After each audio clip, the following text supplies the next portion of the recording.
আৰক্ষীয়ে কৰাটো উচিত হ'ব। আমি দেখিছো যে তাত বহু কেইগৰাকী লোক ইতিমধ্যে গ্ৰেপ্তাৰ কৰা হৈছে। তাত এনেধৰণৰ বাক্সাৰ মানুহে কৈছে যে বাক্সাৰ স্থানীয় মানুহে ক'ৰবাত পাৰিছে। এইবিলাক কথা আচলতে মই এই মুহূৰ্তত এইকাৰণে ক'ব নোৱাৰো, কাৰণ ঐতিহ্যমণ্ডিত বাক্সা বৰ শান্তিপ্ৰিয় ঠাই, কৃষিজীৱী, শ্ৰমজীৱী, সাংস্কৃতিক, সামাজিকভাৱে আগবঢ়া এটা অঞ্চল। বিভিন্ন সংঘাতৰ মাজতো বাক্সা সদায় জিলিকি থাকে। গতিকে বাক্সাৰ এই কথাটো আচলতে এটা দুৰ্ঘটনা বুলি ধৰি লৈছো, আৰু যিসকল দোষী তেওঁলোকক অসম আৰক্ষীয়ে ইতিমধ্যে কৰায়ত্ব কৰিছে, বিচাৰি আছে, আৰু বাক্সাবাসী ৰাইজেও তেওঁলোকক কেতিয়াও ক্ষমা নকৰে।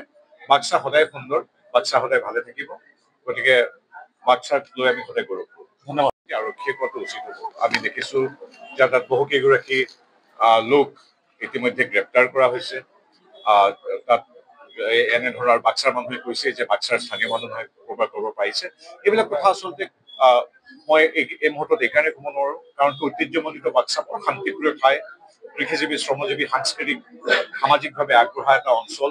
বিভিন্ন সংঘাতৰ মাজতো বাক্সা সদায় জিলিকি থাকে। গতিকে বাক্সাৰ এই কথাটো আচলতে